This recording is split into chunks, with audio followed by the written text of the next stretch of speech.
Se cuenta que quizá hacia los años 80, principios, un equipo de expedicionarios soviéticos, penetrando en lo más hondo de la Tierra, se encontraron con unos sonidos que no esperaban. Para muchos estos son los sonidos del infierno. Estén atentos, por favor.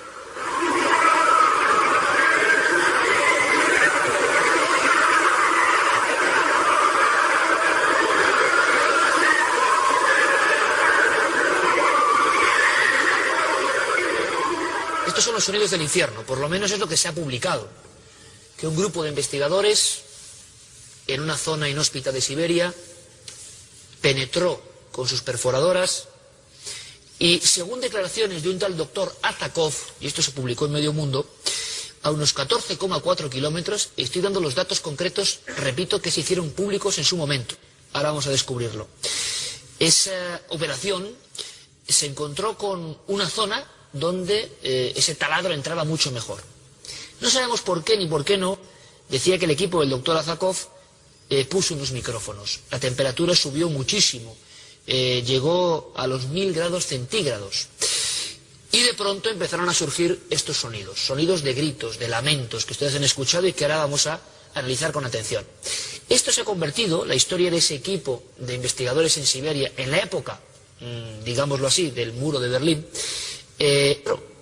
Yo sabía que un buen amigo de este programa, el jefe de Ciencia y Tecnología del diario ABC, José Manuel Nieves, sabía más cosas, cosas increíbles, que les van a sorprender. José Manuel, como siempre, buenas noches. Buenas noches, Iker. Esta historia, lo hablamos tú y yo muchas veces, ¿verdad? Es difícil de superar en cuanto a todo el componente cinematográfico, sí, casi que tiene, ¿verdad? Parece un guión hecho, es profeso para ser llevado al cine o algo así, sí. Y un guión que yo creo, José Manuel, que además tuvo mucho impacto y lo sigue teniendo. Porque para mucha gente, y esto es lo importante, esos sonidos que ahora vamos a analizar se convirtieron en una causa de fe. Sí, sí, absolutamente. Lo que pasa es que, como pasa con todas las cosas, ten en cuenta que estos sonidos fueron grabados hace casi 40 años. El experimento científico o el trabajo científico al que hacías referencia es real. Claro, esa es la primera, que yo creo que ya me quedé aquí diciendo, ¿cómo, José Manuel, que no es leyenda urbana? ¿Que no se lo han inventado unos tipos? No. No, lo que es real y forma parte de un proyecto ambiciosísimo que se hizo en la antigua Unión Soviética. Sabes que los soviéticos se caracterizaban por hacer proyectos majestuosos, muy grandes, y desviaban ríos y colocaban, ahora este lago me lo llevo a otro lado.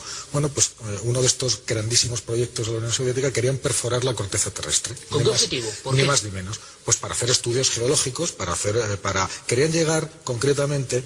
La corteza terrestre es una capa muy delgadita, pero que tiene entre 35 y 70 kilómetros de espesor, según las zonas del mundo, ¿no? Entonces, en la península de Kola, en Siberia, el espesor de la corteza es de 35 kilómetros. Entonces ellos querían perforarla completamente para llegar hasta el manto terrestre. Es una zona de transición entre donde se acaba la corteza y empieza el manto, que se llama Mojo. Es un diminutivo de la zona de Mohorovicic, que se llama Mojo. No lo consiguieron porque se encontraron con dificultades técnicas a bastante menos profundidad de 35 kilómetros, ¿no? A 12 kilómetros y 300 metros, una cosa así, tuvieron que dejarlo. Pero una cosa, José Manuel, que esto es muy importante, y Dime. Me gustaría más que viéramos alguna imagen. Este lugar existe y este proyecto es real, y esto pasó de verdad. Ahora vamos a ver qué son las voces.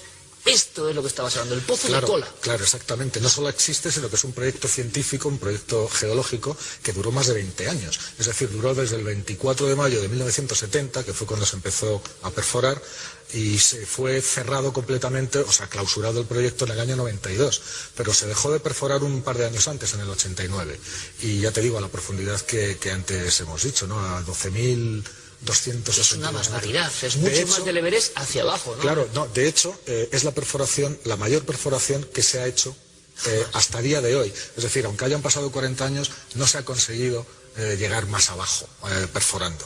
Y tenemos las perforadoras, me gustaría que viéramos algún detalle de esos gigantescos taladros. Entonces la historia es que este equipo existe, al parecer alguien es indiscreto en aquella época. La historia, creía mucha gente que era del año 90, 91, se hace pública en Internet en el 95. Eso es una perforadora, claro. efectivamente. ¿Esto qué es? Esto es un taladro, esto es una broca con una serie de taladros con puntas de diamante que se utilizan para perforar las rocas. Son parecidas a las tuneladoras que hacen los túneles del metro, ¿no? Lo que pasa es que esto es hacia abajo. Y claro, imagínate bajar eso más de 12 kilómetros,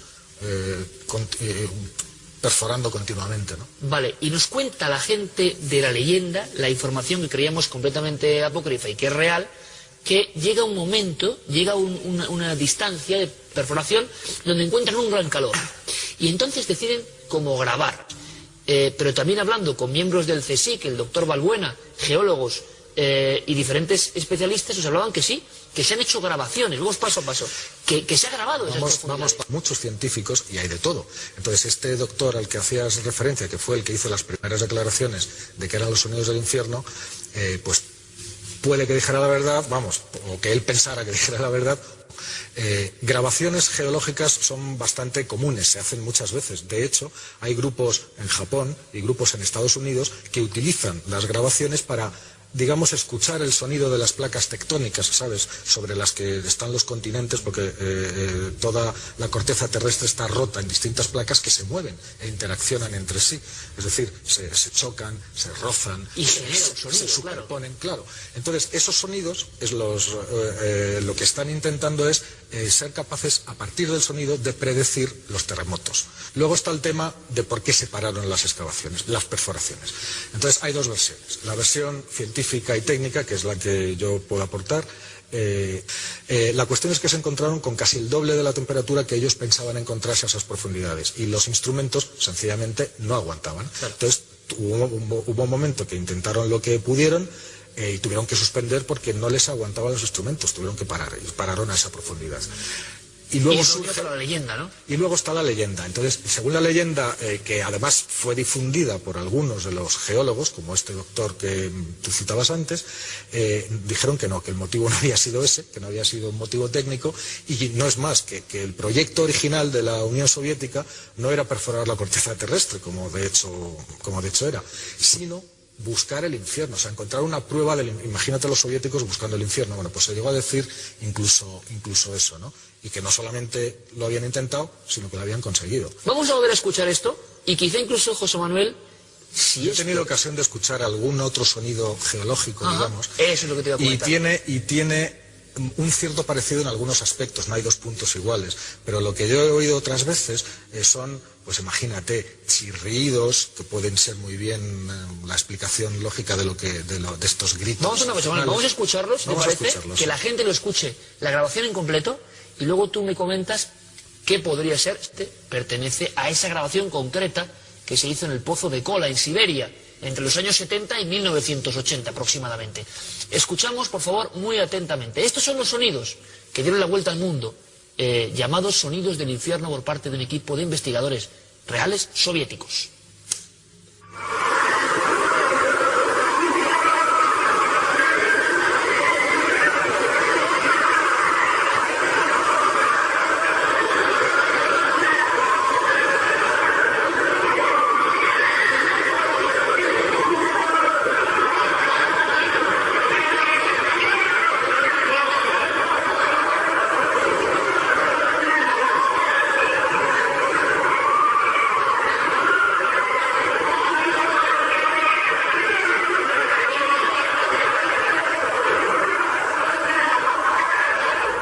Yo creo que hay una cosa que está clara. Tú y yo que somos periodistas, tú periodista científico y siempre riguroso y desde hace muchísimos años, esto puede ser lo que sea, pero desde luego que impresiona y que está hecho, o bien porque fue real, o quien lo hizo intentando generar una leyenda, sabía tocar la fibra sensible más profunda, está claro, ¿eh?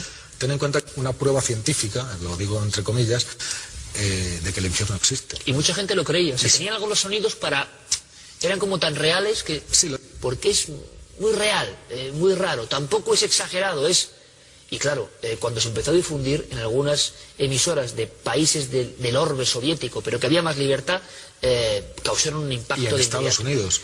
En Estados Unidos es donde llega el momento álgido, ¿no? Claro, en Estados Unidos donde es cogido directamente por por muchos grupos evangelistas y por grupos creacionistas. Es decir, esto es como miel sobre hojuelas, ¿no? Para el infierno físico, no como decía Juan Pablo II, de un lugar del alma, ¿no? Y grabado por científicos serios, ¿no? Entonces, pues imagínate lo que da de sí eso. Claro, y ahora llega la gran incógnita, ¿no? La gente, muchos están diciendo, bueno, ¿y qué es? No sabemos qué es. Sabemos que el lugar existe, que los equipos grabaron, que el Pozo de Cola es una realidad, que se acabaron las obras abruptamente. Eso ya es mucho más de lo que pensábamos, que era una leyenda inventada en Internet. Ahora, ¿se puede parecer algo? Pues, escuchado lo que hemos escuchado, se parece a un montón de gritos, efectivamente.